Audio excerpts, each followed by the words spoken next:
I remember being in a classroom and I kind of did some kind of a jerk and the teacher copied what I did and the whole class started laughing.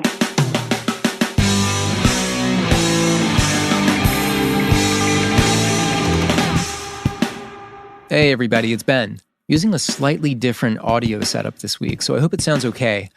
This episode is really, really worth listening to, for a couple reasons at least.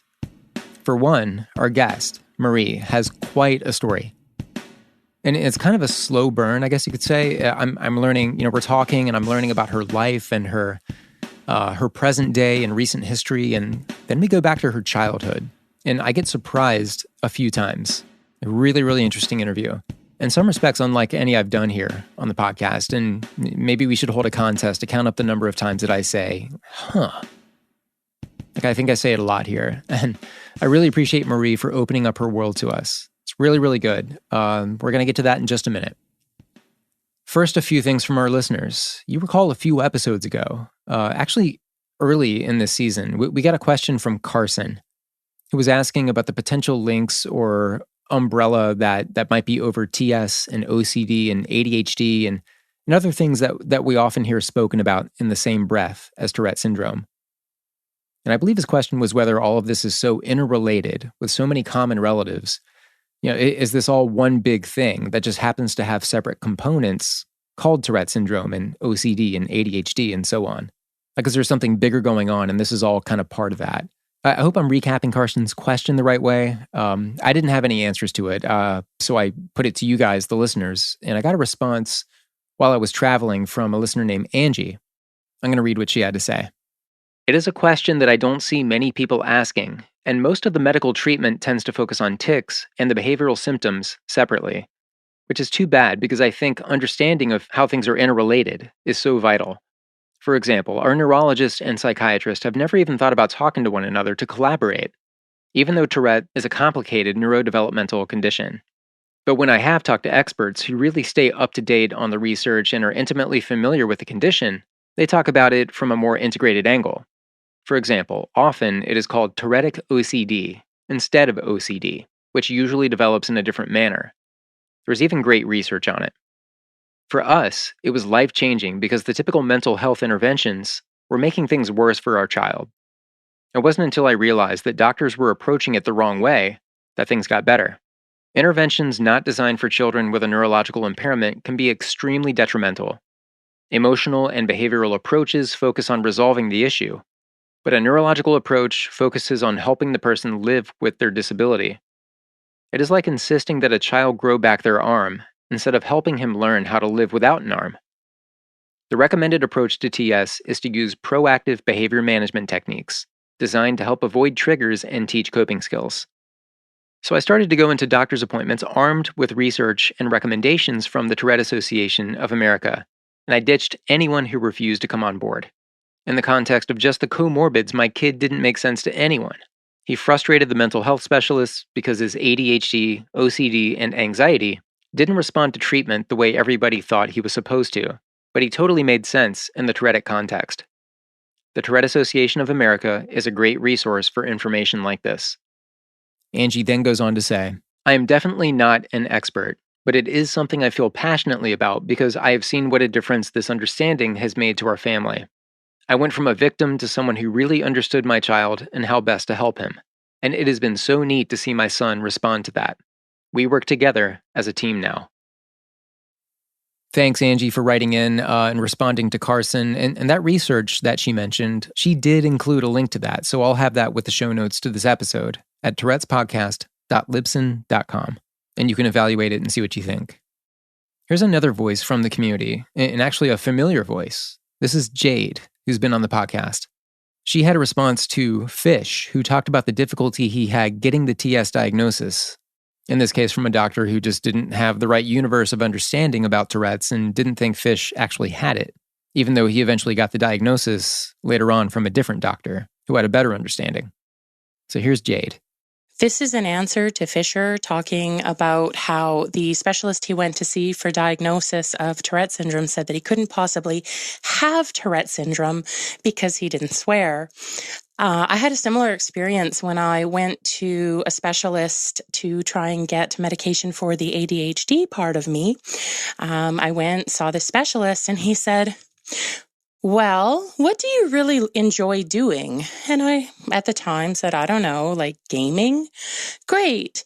He said, well, how long can you sit and play a game? And I said, well, usually a couple of hours. Then you don't have ADHD. You wouldn't be able to do that. So we're not medicating you. So I went back to my doctor and she asked how that appointment went. And I told her off the bat, the guy was an idiot. And she said, okay, good. I hoped you had agreed with me because I got his letter. It was super dismissive. He didn't talk at all about what medications we could try for you. And he basically made comments that were disparaging toward you based on your weight. And he thinks it's all just depression. So I agree he's an idiot and I will never send another patient to him again. So now let's figure out what medication we can put you on. And of course, I was diagnosed as a child with ADHD, so I did already have the diagnosis. And she put me on to Concerta, and within the first pill, I noticed a massive difference. So to anybody that's out there getting dismissed, we know that this is a common occurrence in the Tourette's community. And don't give up. If you think you have Tourette's, a tic disorder, ADHD, OCD, any of those things, if you get dismissed, go get a second opinion. Go get a third opinion. Do what you need to do. Be your own advocate. Jade, thank you so much for sending that in. I love getting comments in the form of a voice memo. By the way, you'll remember that Fish is a comic book artist who's been working on a comic book featuring superheroes with Tourette's and ADHD. And he actually got that project funded. And I can't wait to get my copy. I'll have more details soon about that. All right, so last thing before we get to the really great interview this week. Sophia, who administers the Tourette's podcast discussion group on Facebook, she ran a poll asking people whether their tics have increased with age or lessened with age or something else. And almost every respondent said worse with age. And yes, respondents were all adults from the TS community, but it's still a worthy thing to ask and talk about, especially with the prevailing knowledge that TS is a childhood disorder that often goes away in the ensuing years. Which, yes, is true for some, but not for all. So it's obviously good to have community for the adult living with Tourette syndrome. Okay, let's get to the interview and stick around to the end of the show, please, after the interview, because I've got to say something in terms of setting out some policy for this podcast as it continues to grow. All right, so here's our conversation with Marie. I may sound like a 12-year-old, but believe me, I'm not. Because I heard my voice and it sounds like a 12-year-old. No, I don't think you sound like a 12-year-old. Are you comfortable saying how old you are? Believe it or not, I'm in my 50s. Okay. Just to get it going, could you state your name and the general part of the world that you live in and okay. And just kind of what you do, who you are? Yeah, my name is Marie, and actually I live in Canada, not in Toronto, but it's called like a GTA. Okay. Yeah, it's outside of Toronto. Do you know Toronto? Yeah, I mean, I'm familiar with Toronto. Oh, yeah. So we're called the GTA, the Greater Toronto, the outside of Toronto. Gotcha, Greater Toronto area. Okay. Yeah. Gotcha. Okay, and how long have you lived there? Actually, we lived in a house, my mother and I, for 25 years, and then she couldn't do the house anymore, so we moved to a condo where we are now, and It's coming up to 6 years in October it will be. Okay, gotcha. So you and your mother live together? Yeah. So what do you guys like to do? What kind of occupies your days?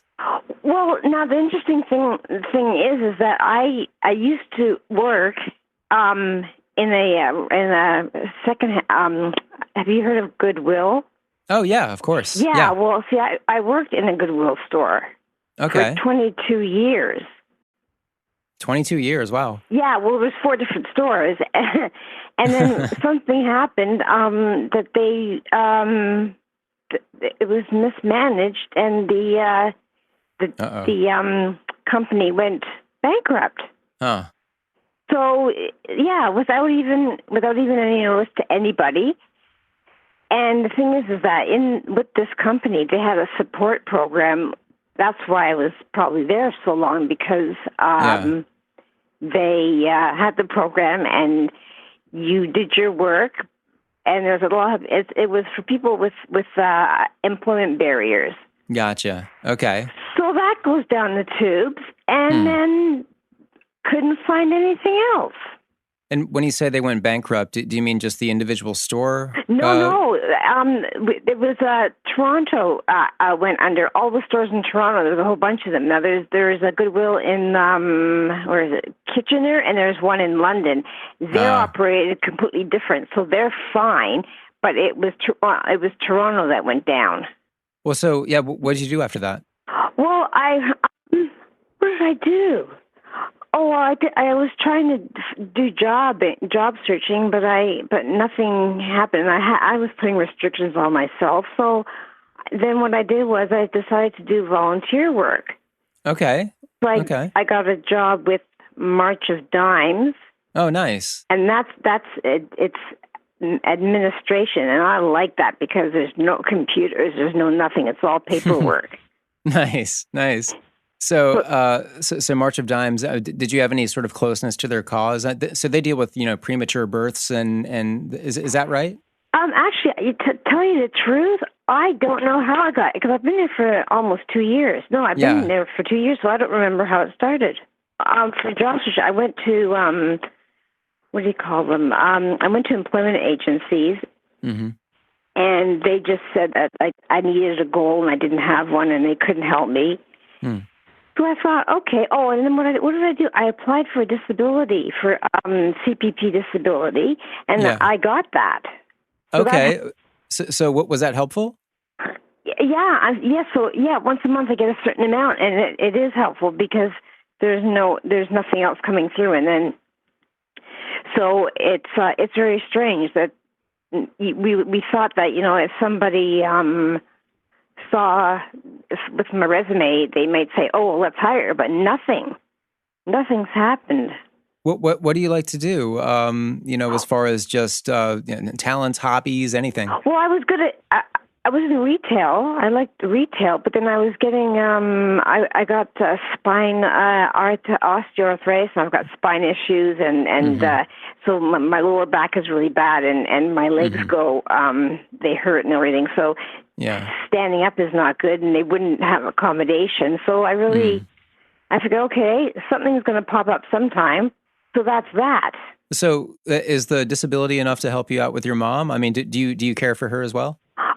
Oh heck, she's in better shape than I am, actually. Really? Yeah, she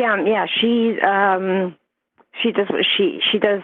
She runs the place, and I mean, I have to do my share.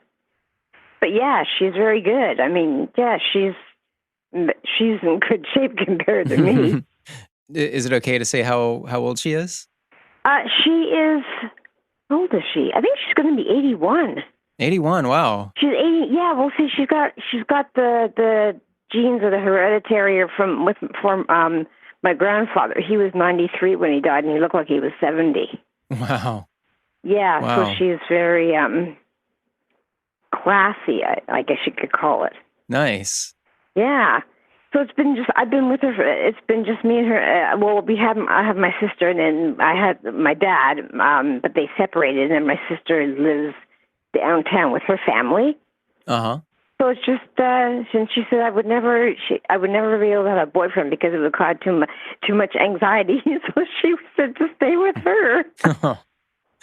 But so anxiety and being diagnosed with Tourette syndrome, back us up a bit. When did you kind of develop tics, and when were you diagnosed and all that? Well, I was doing around 7. I think I was doing it. My school reports said something about that I was very nervous and I kept blinking my eyes or something. And if I had to, I would constantly ask questions, and I had to have the teacher with me. And if the teacher left me alone, I would cry. It was really crazy. Oh, wow. So so anyway, this went on, and then I think I was frustrated, and I did have certain tics that I did. I think they were twirling or skipping. I did something. I don't know.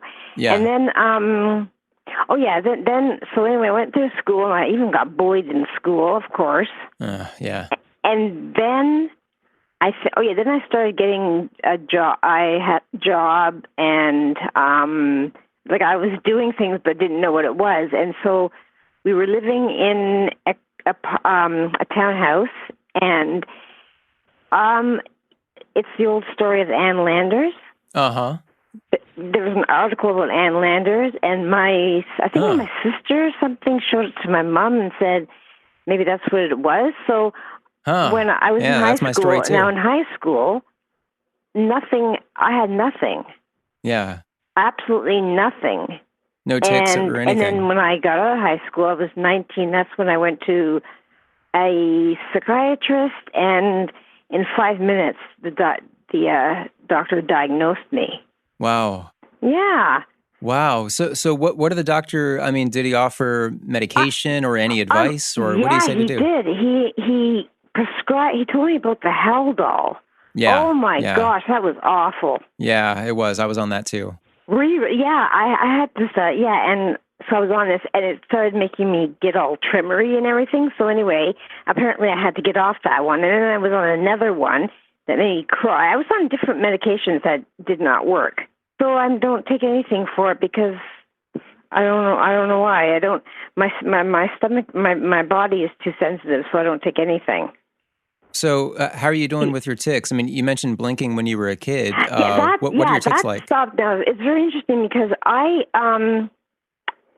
they changed. So I had these tics where I have this. I actually was OCD, and then there's the ADD too. Yeah. So when I had I remember that I would have to be a newspaper, and I would have to write down the headline. I had to write down the whole entire headline. You see a headline, you have to write it down. Yeah, and if I didn't, I had to write it down. So I was constantly writing it down. Yeah. Now that's gone, thank goodness. And then there was and then there was another one with the number 6. Where I used to work in a public relations office, and I had to, write down the amount of money for the postage stamps. And every time I drew a 6, it had to be perfect. And I actually think I rubbed the thing out so many times that paper tore. Oh, so you'd write 6, then you'd erase it because it wasn't perfect, and you have to do it again. It had to be perfect. Yeah, that's gone. Okay. And then, what did I do after that? Yeah, then there was other ones that I didn't realize then, but now I know that they were then. And then when I was transferred to the Goodwill store, I would get nervous, and I would feel this lump in my throat, and I would be doing this gagging, retching thing, like all the time, and it was awful. Yeah. So, and this went on for years and years and years, and so one day just recently actually, I looked online, I think it was a newsletter or it was some information about 10 things you didn't know about TS. Mm-hmm. And one of them was a retching or a vomiting tick. I'm going, oh, for crying out loud. Huh. That's what I was doing. No wonder I would be at work and I'd be doing this gagging thing, and I would hold my mouth closed, and I didn't want to. It was awful. Well, that went away. But when I get sick, I do have that vomit thing, and then it's gone. Yeah, yeah. And then the rest of them, they changed. I had a chest tick my whole entire life. A chest tick. And then there was there's the grimacing, and then there's a shoulder shrug or something, and then there's the head turning, and like there's a lot of little things. Yeah, yeah. We said chest tick. Could you describe that? It's like I would like how would I do it? I would stick my chest out. Uh-huh. Yeah, and gotcha. Okay, so just kind of like extend yourself. And, I don't know how to say. And and I had a stomach tick. The tightening of it. Yeah. So what happened was, when I was little, I had to wear stretchy pants, and I couldn't wear a belt because I would be pressing so hard. Yeah. But that went away. Yeah. So anyway, I'm left with actually a lot of them are a lot of jerking with the finger and with my fingers. The first one, and so things start and they come and they go, and then when of course when you get anxious, they're even worse. If you get excited, they're even worse. Yeah. And they make me very tired. So your spectrum of tics now, is it, would you say you're in sort of in better shape than you have been? I mean, the retching thing sounds difficult, and to tell you the truth, I actually think it's worse. I think it is. Maybe it's not noticeable, but I think that it is. And I was going to say something, and then and then there's the ADHD thing. Yep. And I know I got that. I think my father even had that.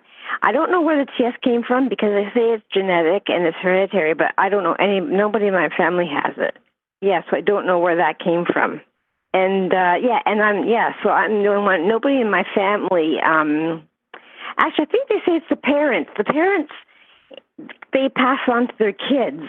Yeah, my sister has 2 boys, and they were tested, and they don't have anything. So it's very strange. So you're medication free right now, and you're kind of rolling with your tics. What do you do? How do you manage it? Actually, no. I take Paxil for the anxiety. Gotcha. Okay. Yeah, and then sometimes it gets overwhelming. So because I actually thought one time that it wasn't working anymore, but it was. And then I was on clonazepam for nighttime, but I was taking it for so long that it stopped working. So my doctor put me on temazepam, which is a capsule, and I take that and it works. Okay. For sleeping. Do you have any side effects or any bad from it? No, actually nothing. I think my body works better with capsules. I mean, capsules and less than tablets. It's very, so I don't like taking anything that's, because, you can get side effects and stuff like that. So I've interviewed a lot of people from Canada who have Tourette syndrome. Do you interact with other people who have TS? Well, to tell you the truth, I don't know why this is, but I don't. And, I do attend a virtual support group. But the funny thing is that I don't like listening when I'm on a group. There was one guy who did the constant, the swearing tic part. Yeah. Which, as we know, is only 10% and very minor. And I couldn't listen to it because they think that you might pick up somebody else's. So I don't like watching anything with anybody doing that. Oh, and there is another tic that I have. I have this tic of sniffing, but it only happens when I'm brushing my hair or brushing my teeth. Well, why do you think that is? I'm wondering if it's because I'm constantly brushing my hair and brushing, so I'm just sitting or making my bed and I keep sniffing. But if I'm watching something on TV, if I'm reading a book, maybe because I'm focused.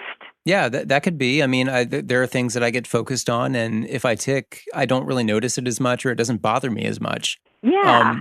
Do you have other things like that where you kind of get into an activity and you're not bothered as much by your tics? Yeah, I think sometimes when I'm online, like looking at something online, I will do it, and it will hurt me, and then I have to get off. But they don't really go away. And it's funny because if I'm on a bus or something and I don't want to be doing it because, there's a kid might be staring at me or something. So that's when I start to sweat because I guess I'm getting anxious. I start to sweat. Yeah. Well, I'm always sweating, actually. With that level of anxiety, do you talk to other people about your tics or, have people asked what's really or anything? Interesting is I don't know if anybody, if they know about it, they don't say anything. Gotcha. Yeah. Well, actually, I think my sister said that it's part of me, and she doesn't say anything about it. And I actually have a art therapist I used to go to, and my OCD went really high for about a week or two, and I was constantly emailing, constantly doing the same thing. And that's when the temperature was way up in the 40s, and I was stuck inside, and it was just sweating every day. And then I went to volunteer one day, and I broke it, so it went away. Yeah. But it's so awful. And I emailed the girl and the woman, and she says, "There's nothing. You're fine. There's nothing wrong with you, except the way you are." I thought, "Oh, that's good to hear." Oh yeah, absolutely. Yeah. So it's one of those things that I take something minor, like something will happen. I can't get something on the internet, and I get angry, so I slam the thing down. I go to my room and I bang the door shut, and then I have to lie on my bed, and I have to calm down. Or I have what I understand is called maladaptive daydreaming, which I think, like, I've always had these conversations in my head, and I just found out that recently. I go, oh, maybe that's what I have. So yeah, explain what that is. What's maladaptive daydreaming?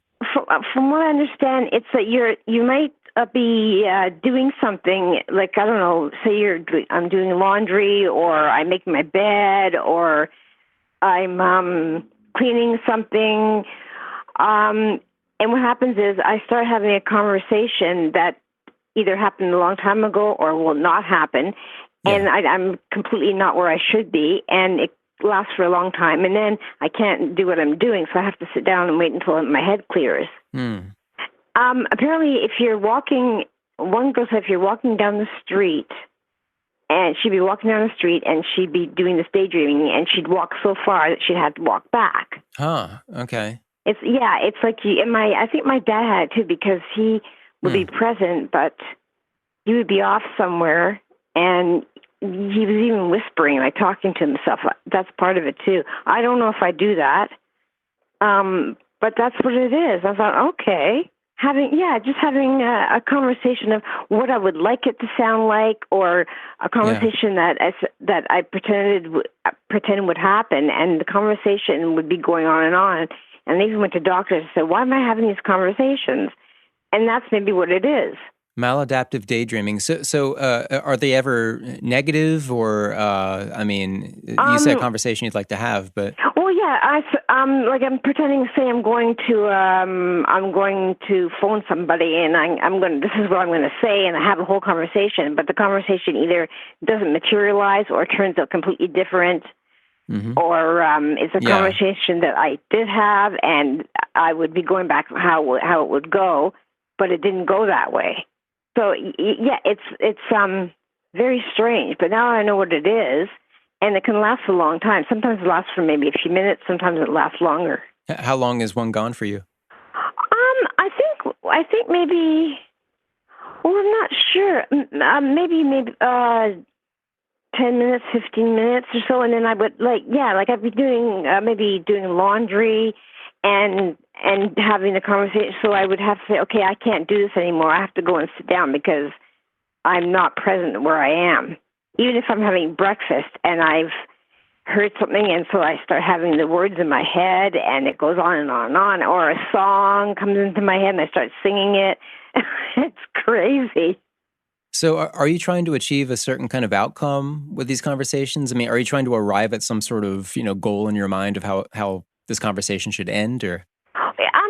I kind of think I'm kind of thinking this is how I would like to be. But then when I actually am having, like, if I'm going to go for an appointment to see a doctor or something, and I'm going to sit and tell a story, and then, or I want to email something, I end up not doing it, or I have a conversation, and then I said, "Oh, it didn't even happen." Like, it's completely different.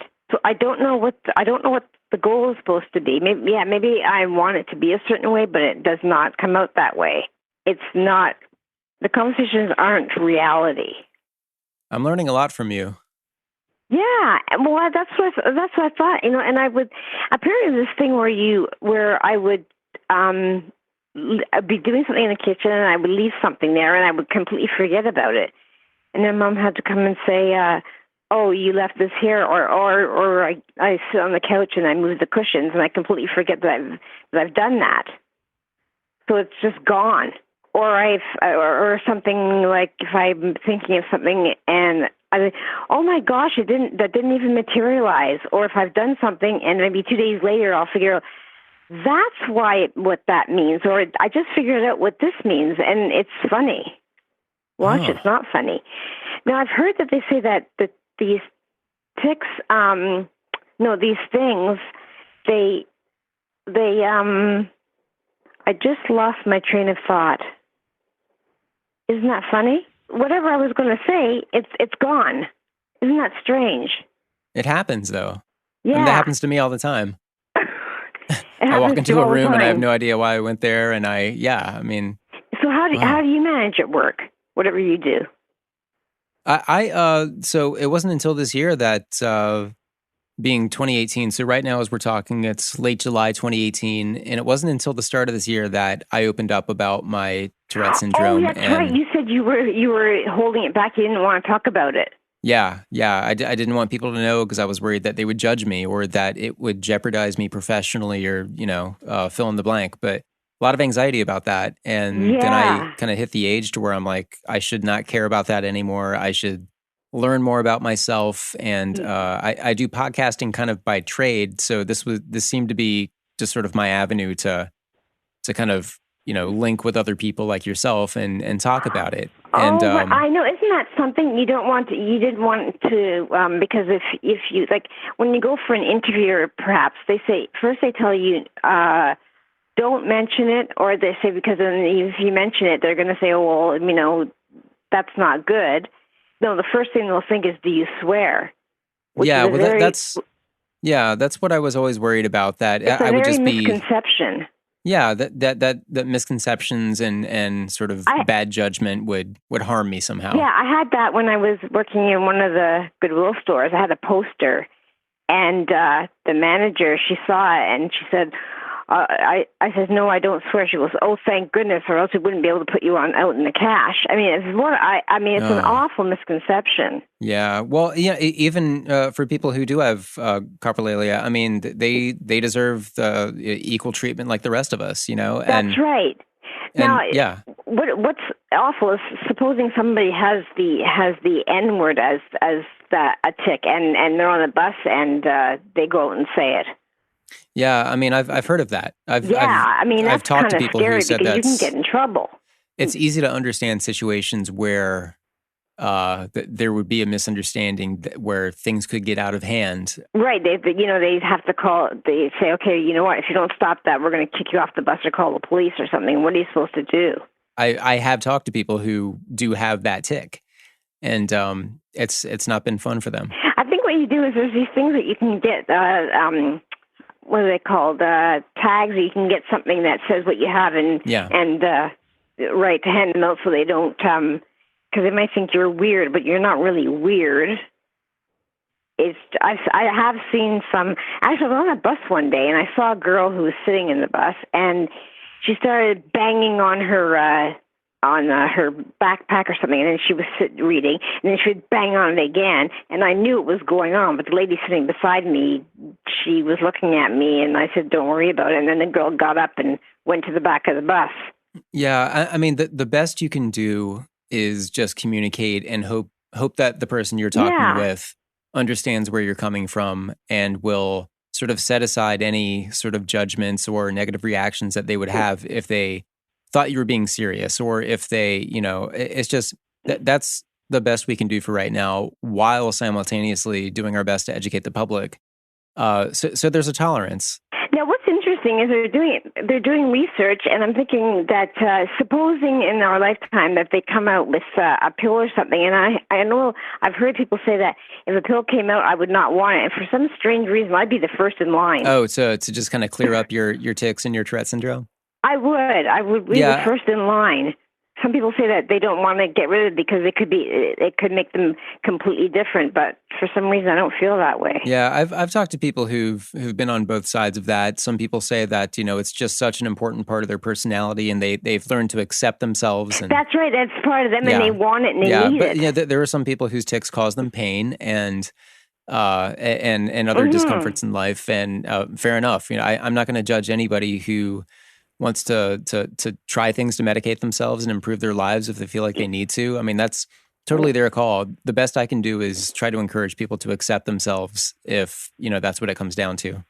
Yeah, exactly. That you're not doing it yet, but it's funny because if I'm going to a doctor or going to to just like counseling, or if I did that, I would feel funny doing it, even though the person doesn't care and doesn't give it a second thought. It's self-conscious. Oh, yeah. Self-conscious. Yeah, so that's that. So this has been very interesting. Is there anything else you need to know? Well, I'm curious about when you were a kid and the blinking and being in class. Were your schoolmates kind of curious about you? Did they know, or? No, actually, no. I was in, I don't know what grade it was in. I think it was in grade, okay, we're going to say grade 6. No, we're not going to say grade 6. Okay, I don't know what grade it is, but I remember being in a classroom, and I kind of did some kind of a jerk, and the teacher did copy what I did, and the whole class started laughing. Huh. Now, I don't remember anything after that. And then when I was in, when I was in grade 8, there was these boys, and they would turn their desks around. They would stare at me.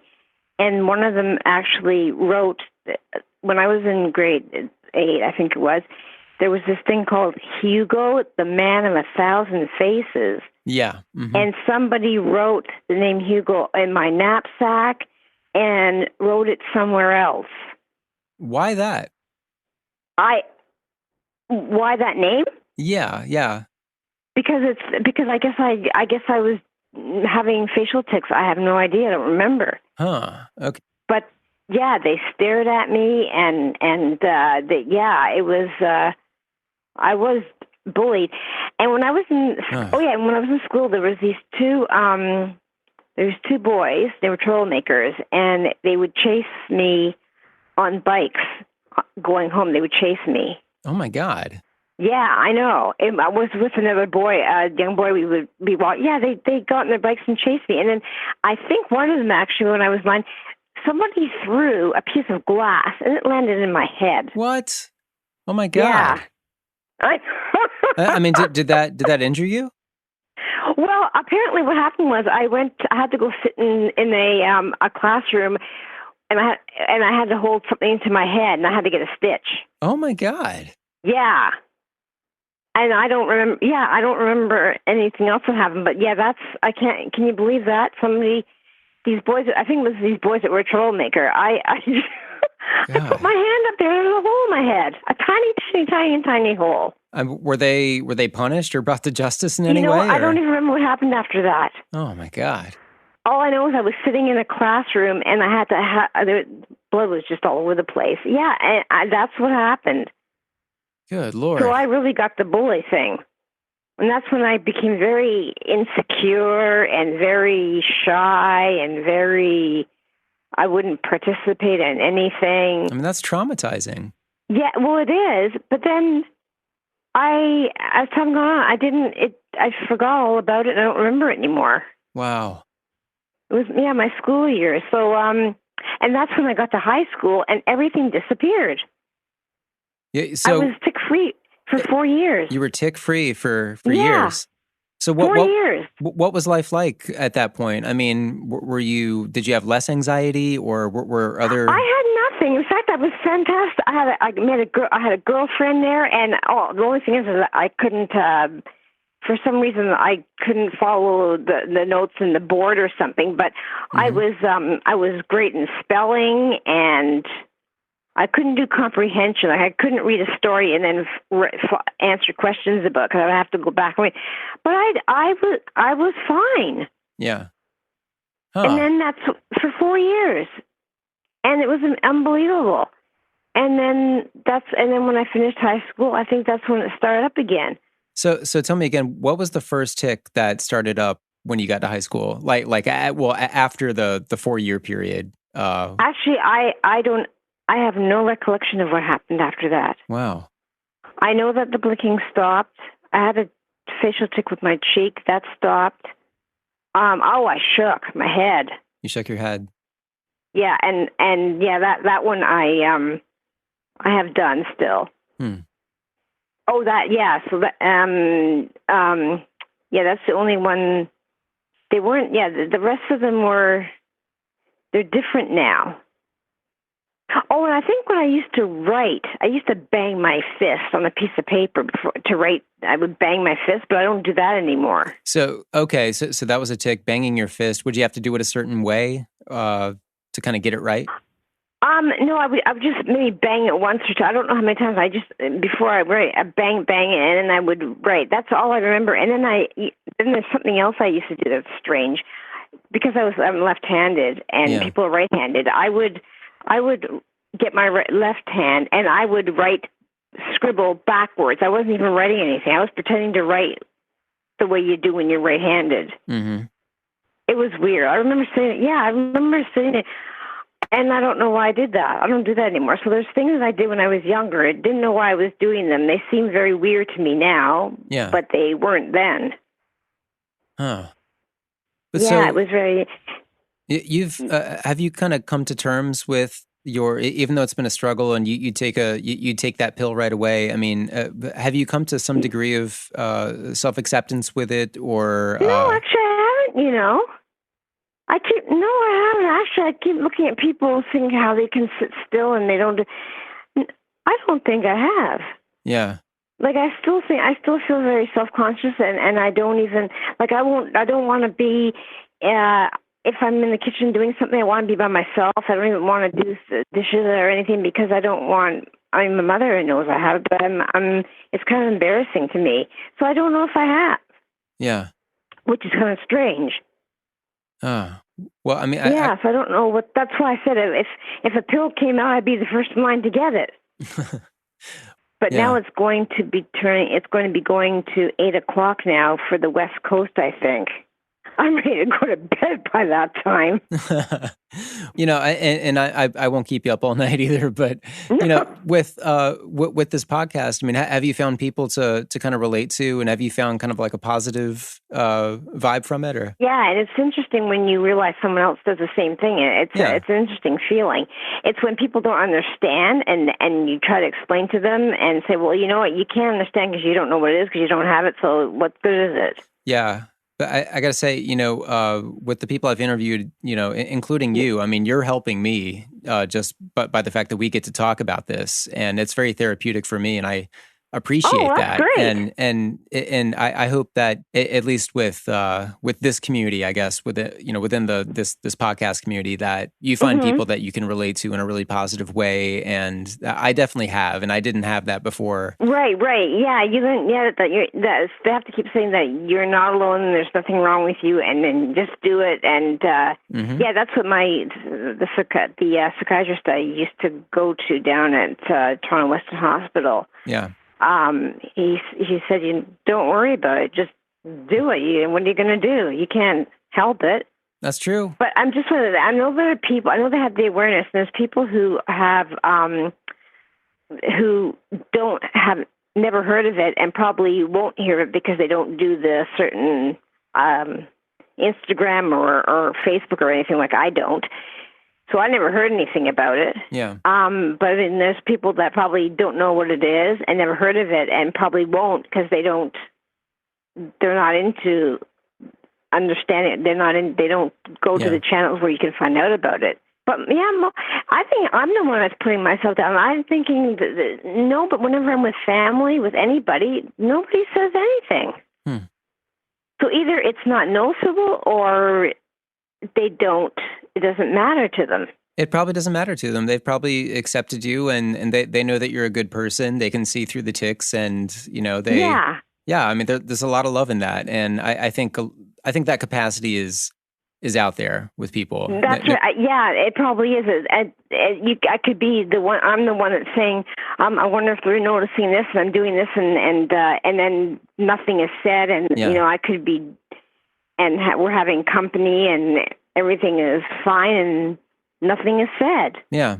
It's kind of tough to step out and kind of, make yourself vulnerable and put yourself out there. But with the sort of power of communication, and you're a really enjoyable person to talk to, I think that... Oh, well, gee, thanks. I mean, I think that, you will find positive effects from just kind of from being yourself around people. I mean, I assume you're being yourself with me, and I've really enjoyed this. I mean, you're fun to talk to. Yeah. I know they say that Yeah, I have this sense of humor, and I said, well, I had to have it when I was working at Google, or I'd go insane. But yeah, so and then there's another thing that I would say is if there's any companies out there or anybody that if they need any help with retail or something, my company went the company went bankrupt, so I'm needing something. Yeah. It would be nice because staying at home doesn't help. If anybody's listening who can help with that, I mean, how about this? If anybody's looking for to hire anybody, going bankrupt, losing your job, when it's something that's completely out of your control. Yeah. That's what I thought when I told my mom. I thought, maybe somebody will be listening and hear me that the company went bankrupt and I don't know what's coming next, and I always think that, I can't do a job because I can't stand for long periods of time, and it'll hurt too much. But who knows?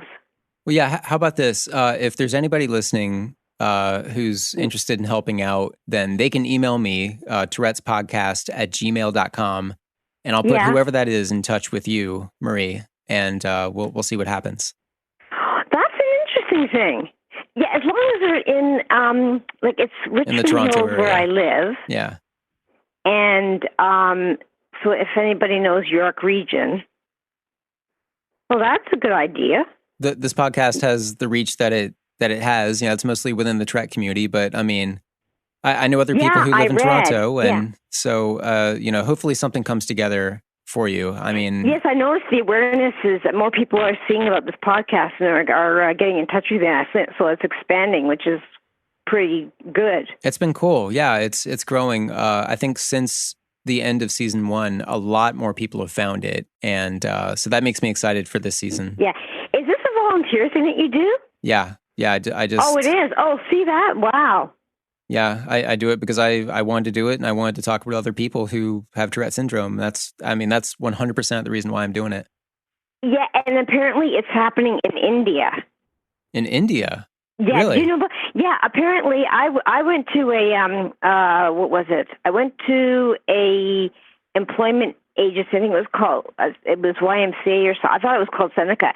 And I saw this, I met with this woman, and so she was writing things down with information. So anyway, I mentioned it, and then she said that in India they're doing this thing. It's called like a hiccup. A hiccup? It's called H something. Okay. And it's the same thing, but in India. And they were doing, there was a movie called, I don't know if you heard it, The Front of the Class. Yep. Yeah, that's right. Yeah. So they did a version, I think it was with I don't know if it was a female or a male. I can't remember. Oh, I did see that. Okay. Oh, you did? No, I haven't seen the movie, but I did see the advertisement for it. Yeah, I haven't seen the movie yet. Oh, you did see that. I thought, wow, India, that's pretty good.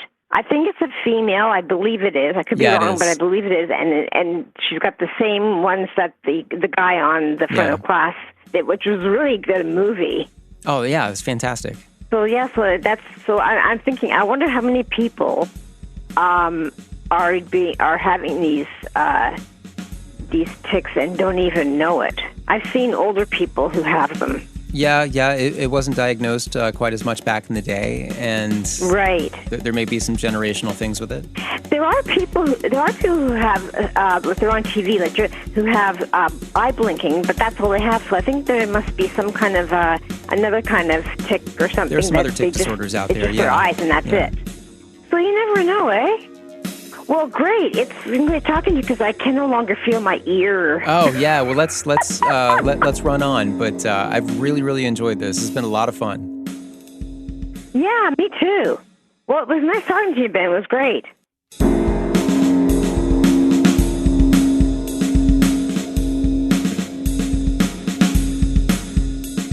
Marie, thank you so much. You definitely brought a lot to this podcast. I'd love to hear some listener feedback to things Marie said along the way. Now, there were a number of things I hadn't heard before. Again, I'm just an expert on my own experiences, and I'm still learning about myself and others around me in the Tourette community. And about that, so I got to address something. This is what I said up top about setting out some new policy for this podcast. I've received a fair amount of emails over the past few months from listeners asking about, let me back up real quick. When I started this podcast, the initial purpose was for me to connect with other Touretters out there in the world, so I could learn more about myself and what's happening with other people who deal with TS. Because I was living an isolated life in terms of my Tourette's, and I just hadn't had any conversations with other people out there who were like me. And, I wanted to find community and document the stories of these people that I would so hope to relate to. Everyday people living with Tourette syndrome and talking with each other about it in a relaxed way. That was the origin. And that sort of made this podcast a storytelling, freewheeling conversation of a podcast. Anything goes. We both have Tourette syndrome. Let's talk about it with any pressure, which to me has been a success. And to that end, I didn't want to be a gatekeeper between the person talking, the information they were bringing, and the people listening. My initial approach was to make sure that people on this podcast felt like they could say what they wanted to say without judgment. And pretty quickly, an audience developed around this podcast. And I was having new exchanges with people every day, all around the world. Email, Twitter messages, and so on. And looking at the numbers on the hosting site, on Libsyn, there's a lot of listeners right now. It just keeps growing. There's a lot of people listening, and it's dawning on me, as more and more people come to this show, that this comes with a level of responsibility for me. Because a lot of people tell me they came to this podcast looking for answers. And I have to take that seriously. From parents, from individuals living with TS, this kind of represents a duty to them. And I don't want that to sound pretentious. It just is what it is. So where I'm going with all this, I have to keep the focus of this podcast on experiences, stories from the Tourette community that hopefully all of us can relate to, or better yet, learn from. But what I can't do is be a source of medical advice. And yeah, I do ask our guests about, medications and whether they've taken anything and what they've tried in terms of, treating their tics and so on. But I don't want this podcast to be seen as an authority or a legitimate resource when it comes to anything medical. For example, if someone makes a claim about, say, a miracle treatment, like, here's this special ingredient that I took and it took away my pain and made my tics go away and I feel better about my life. If someone comes onto this podcast and says something like that, especially if it might come off like an encouragement to people in the audience to try something that I don't know is actually legit or valid or safe, I feel like I need to step in and kind of put an asterisk on that. And I'm not citing anything that anybody's said on this podcast already, but what I am saying is that as this podcast grows, I need to be careful about it being seen as a source of remedies or to try anything in the world of health and medicine that might influence listeners, unless I get it from a totally verifiably justified, legit source. All right, so what specifically am I talking about with this?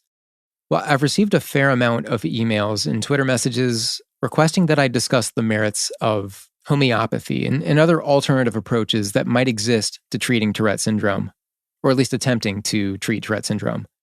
And I've also gotten messages from people saying, hey, no way, just no matter what you do, keep it legit. Don't talk about things like homeopathy because that's pseudoscience and we can't have that kind of thing on the podcast because it's harmful to spread bad information. So I'm getting kind of two opposing conversations. And I will say that me personally, I'm definitely a skeptic and I've tried to be as science-based as much as I can help it. And I hope that doesn't sound condescending or dismissive in any way. I definitely don't mean it to be. I'm always learning. I'm just saying that I have a level of responsibility here that I didn't anticipate when it comes to the information conveyed on this show.